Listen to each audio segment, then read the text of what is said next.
Good morning students. आज हमारा topic है शारीरिक विकास को प्रभावित करने वाले कारक। इसके पहले हमने पढ़ा था शारीरिक विकास होता है जो बाल्य अवस्था में शारीरिक विकास किस प्रकार से होता है, उसके टॉपिक्स आपको क्लियर कर दिए थे। अब आप लोगों का कि वो जो शारीरिक विकास होता है वो किस तरह से इफेक्ट डालता है, ठीक है। तो इसमें सबसे पहले है डेफिनेशन है प्रो एवं प्रोपी।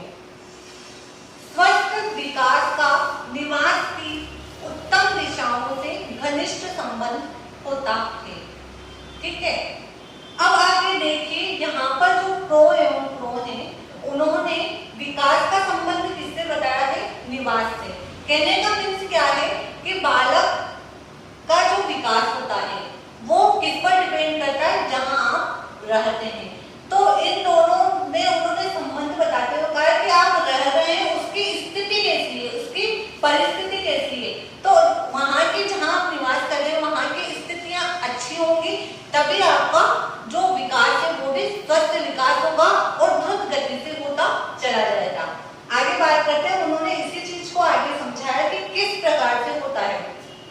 उचित एवं अनुचित प्रकार से आयोजित मनोरंजन और विश्राम, अपौष्टिक भोजन, कम हवादार निवास स्थान तथा दोषपूर्ण वंशानुक्रम के समान तत्व स्वस्थ विकास में बाधक होते हैं। अब इसको समझ लीजिए, आप क्या कहना चाह रहे हैं कि उचित एवं अनुचित प्रकार से आयोजित मनोरंजन और विश्राम। उचित यानी अच्छी तरीके से, कहने का मतलब ये है कि जैसे हमें मनोरंजन करना है तो हमने क्या किया, एक तो बिल्कुल स्लो आवाज में टीवी चला लिया या कोई कॉमेडी शो देख लिया तो उससे भी हमारा मनोरंजन हो गया, और एक हमने क्या किया, बहुत तेज आवाज में लाउड स्पीकर लगा लिया, हम भी डिस्टर्ब हुए और हमने दूसरों को भी डिस्टर्ब किया। तो ये क्या हो गया, अनुचित प्रकार से मनोरंजन करना हो गया। इसी प्रकार से विश्राम उचित प्रकार से, अनुचित प्रकार से। इसको देखिए, विश्राम उचित प्रकार से, जैसे आप सो रहे हैं तो एक तो स्थिति हुई हम बिल्कुल टेंशन फ्री होकर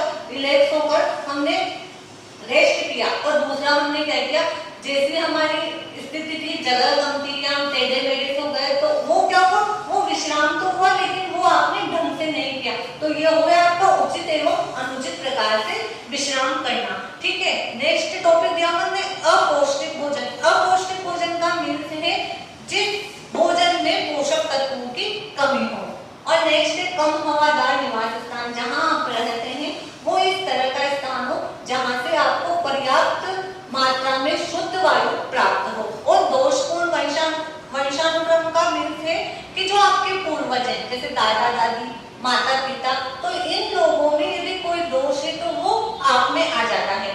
तो इन सब जो तत्व, इन सबके जो समान तत्व हैं वो किसमें बाधक होते हैं, आपके स्वस्थ विकास। मीन्स इसका यदि आपको सब कुछ मिलता है तो आपका विकास अच्छा होगा, और अगर नहीं मिलता है तो आपके विकास में बाधाएं आ जाएंगी। ये हो गई आपके प्रो एवं प्रो की डेफिनेशन, ये आपके समझ में आ रही होगी। अब आप डेफिनेशन में एक चीज ध्यान रखना, जब भी आप डेफिनेशन को नोट करेंगे सबसे पहले आप जैसे आपने नाम लिखा, यहाँ मैंने बराबर से लिख दिया, उसका रीजन ये था कि मेरे पास स्पेस कम था। आप लोगों को क्या करना है, आप लोगों को नेक्स्ट लाइन से लिखना है, इन्वर्टेड कोमा में लिखना है, प्लस आपको क्या करना है, जो इन्होंने कहा वो शब्द वैसा का वैसा ही रहेगा। क्यों? क्योंकि डेफिनेशन में कभी भी वर्ड चेंज नहीं होते हैं। ये जो वर्ड हैं वो कैसे कैसे रहेंगे उसका रीजन है क्योंकि ये किसी का कथन है और किसी ने कहा है, इसलिए इसमें कोई चेंज नहीं होगा। अब आप देखिए नेक्स्ट कि शारीरिक विकास को प्रभावित करने वाले कारक कौन कौन से हैं। सबसे पहला जो आपका कारक है वो है वंशानुक्रम, सेकंड है वातावरण, थर्ड पौष्टिक भोजन, फोर्थ नियमित दिनचर्या, फिफ्थ है निद्रा व विश्राम, सिक्स्थ प्रेम सेवन सुरक्षा, एट्थ है खेल व व्यायाम, और लास्ट है आपका अन्य कारक, यानी इन सबके अलावा जो कारक होते हैं। अब फर्स्ट है आपका वंशानुक्रम। तो आप देखिए जैसे कि इसके नाम से ही पता चल रहा है वंशानुक्रम, वंश प्लस अनुक्रम, यानी वंश के अनुसार, यानी आपके वंशज जैसे होंगे तो बच्चा भी उसी प्रकार का होगा। वंशज में आपके माता पिता भी आ जाएंगे और आपके दादा दादी भी आ जाएंगे। तो माता पिता की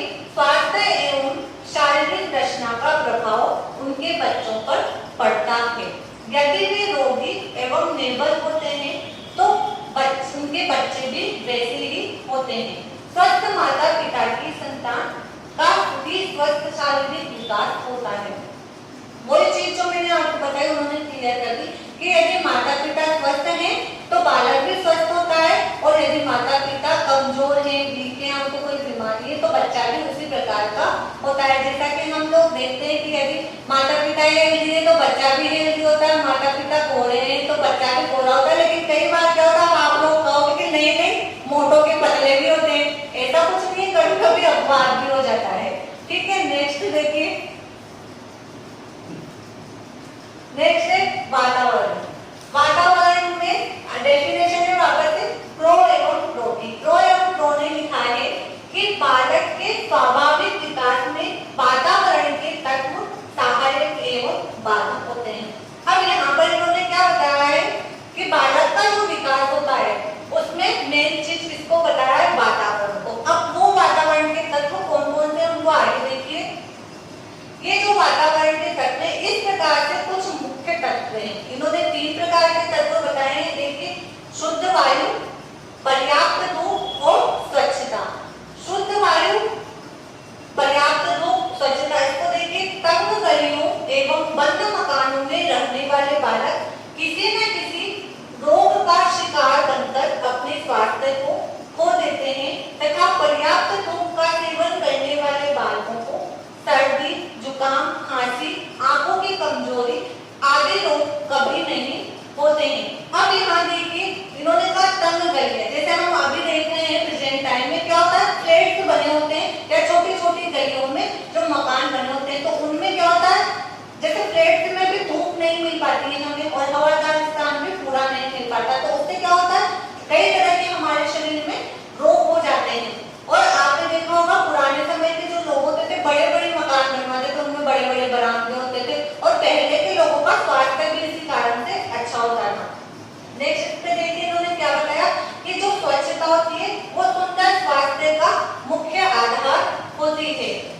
यदि बालक का शरीर, पहनने के वस्त्र, रहने का स्थान, खाने का भोजन स्वच्छ होगा तो उसका शारीरिक विकास द्रुत गति से होता चला जाएगा।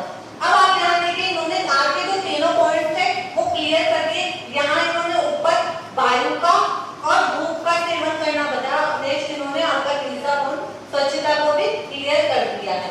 ये हो गया आपका सेकंड टॉपिक वातावरण। नेक्स्ट है पौष्टिक भोजन।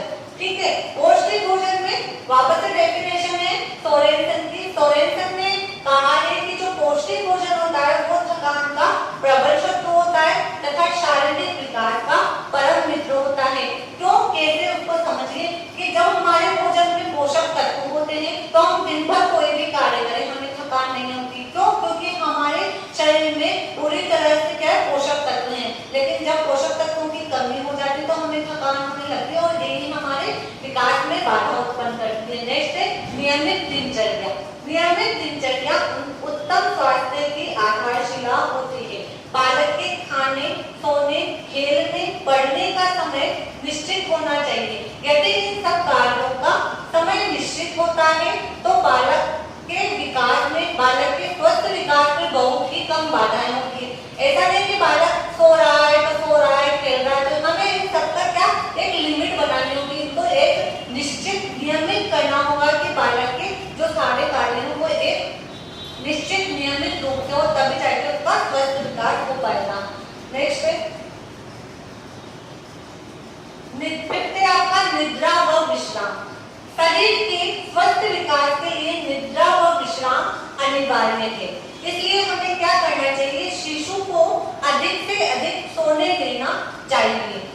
4 वर्ष का जो शिशु होता है उसके लिए 12 घंटे की निद्रा आवश्यक होती है तथा बाल्यावस्था एवं किशोरावस्था के बालकों के लिए 10 एवं 8 घंटे की, यानी बाल्यावस्था के बालक के लिए 10 घंटे की और किशोरावस्था के बालक के लिए 8 घंटे की निद्रा पर्याप्त होती है।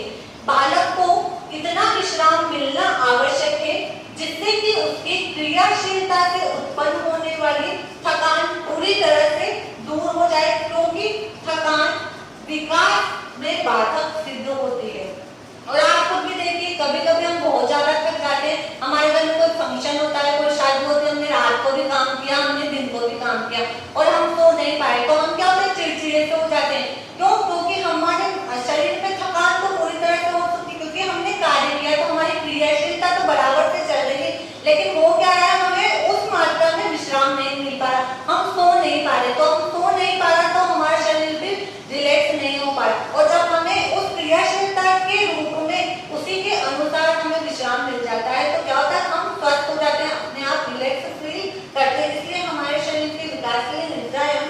विश्राम भी अनिवार्य।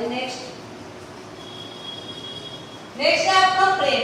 बालक के उचित शारीरिक विकास का आधार प्रेम है। कैसे समझिए कि यदि बालक के माता पिता उससे प्रेम नहीं करते हैं तो बालक दुखी रहने लगता है, और यदि बालक के माता पिता की जो मृत्यु होती है वो अल्प आयु में हो जाती है तो उसे असहनीय कष्टों का सामना करना पड़ता है, उसके ऊपर जिम्मेदारियां आ जाती है तथा उसका जीवन संघर्षमय होता है। इन दोनों ही स्थितियों में क्या होता है, बालक का जो विकास होता है, स्वस्थ विकास होना असंभव हो जाता है, उसका संतुलित विकास नहीं हो पाता है, इसलिए उसके जीवन में प्रेम का होना बहुत अनिवार्य है। नेक्स्ट है आपकी सुरक्षा, यानी प्रेम जरूरी है तो उनके मन में सुरक्षा की भावना भी होनी चाहिए बालक के मन में। शिशु या बालक के सम्यक विकास के लिए सुरक्षा की भावना का होना अति आवश्यक है। इसके अभाव में बालक के मन में बालक भय का अनुभव करने लगता है और अपने आत्मविश्वास को खो देता है। ये दोनों ही बातें उसके विकास को अवरुद्ध करती है। मीन्स ये है कि जब हम उसके मन में भय उत्पन्न करेंगे तो वो आत्मविश्वास खो देता है। जैसे कि हम किसी छोटे बच्चे को डराते हैं कि बेटा खाना खा ले, नहीं तो डॉगी आ जाएगा, तो होता क्या है कि जब वो बच्चा बड़ा हो जाता है तब उस डॉगी को देख के उसको डर ही लगता है, और जहाँ भय उत्पन्न होता है वहां पे अपने आप आत्मविश्वास की कमी होती है। तो आत्मविश्वास की कमी होने से क्या होता है, उसके विकास में भी बाधाएं उत्पन्न हो जाती है। नेक्स्ट है खेल व व्यायाम। शारीरिक विकास के लिए खेल व व्यायाम के प्रति विशेष रूप से ध्यान दिया जाना चाहिए। आपने देखा होगा जो छोटा शिशु होता है वो तो पलंग पर लेटे लेटे ही अपने हाथ पैरों को चलाकर पर्याप्त रूप में व्यायाम कर लेता है, लेकिन बालकों के लिए और किशोरों के लिए खुले वातावरण में खेल व व्यायाम की उचित व्यवस्था की जानी चाहिए, तभी उनका क्या होगा, विकास होगा। नेक्स्ट है आपके अन्य कारण। अब इन सारे टॉपिक्स हो चुके हैं, लास्ट है आपका अन्य कारण। इन सबके अलावा कौन कौन से कारक इफेक्ट डालते हैं। पहला है रोग एवं दुर्घटना के कारण शरीर में विकृति या अयोग्यता का हो जाना। कहने का मतलब जैसे किसी को पोलियो हो गया तो उसके हाथ पैर रह गए, या फिर कोई एक्सीडेंट हो गया तो उसके पैरों का खराब हो जाना, हाथों का खराब हो जाना, आंखों का खराब हो जाना, ये हो गई विकृति या अयोग्यता। कहते हैं अच्छी या खराब जलवायु। अच्छी या खराब जलवायु होने से भी बालक का क्या है, विकास सही ढंग से नहीं हो पाता है। क्योंकि खराब जलवायु से उसको बीमारियां हो जाएगी, इस वजह से भी उसका विकास पूरी तरह से सही नहीं हो पाता। खड़े दोषपूर्ण सामाजिक परंपराएं जैसे बाल विवाह, छोटी उम्र में बच्चों का विवाह हो जाता है। यदि बच्चा बालक है तो उसके ऊपर जिम्मेदारियां आ जाती है, और यदि लड़की है तो जैसे छोटी उम्र में ही यदि वो माँ बन जाती है तो जहाँ उसको खुद का ध्यान रखना है उसको छोटे बच्चे भी पालने की जिम्मेदारियां आती है, तो उसका विकास ही नहीं हो पाता है। और फोर्थ है गर्भिणी माता का स्वास्थ्य। यदि जो प्रेग्नेंट महिला है वो खुद स्वस्थ होगी, संतुलित आहार लेगी तो उसका बच्चा भी क्या होगा, स्वस्थ होगा। और लास्ट है आपका फिफ्थ, परिवार का रहन सहन एवं आर्थिक स्थिति। जिस परिवार में आप रह रहे हैं उसका रहन सहन अच्छा होगा, उसकी आर्थिक स्थिति अच्छी होगी तो बालक का विकास भी अच्छा हो पाएगा। तो ये जो सारे पॉइंट्स थे मैंने आपको बता दिए कि कौन कौन से क्या इफेक्ट डालते हैं, इस प्रकार से डालते हैं, और ये जो सारा है आपका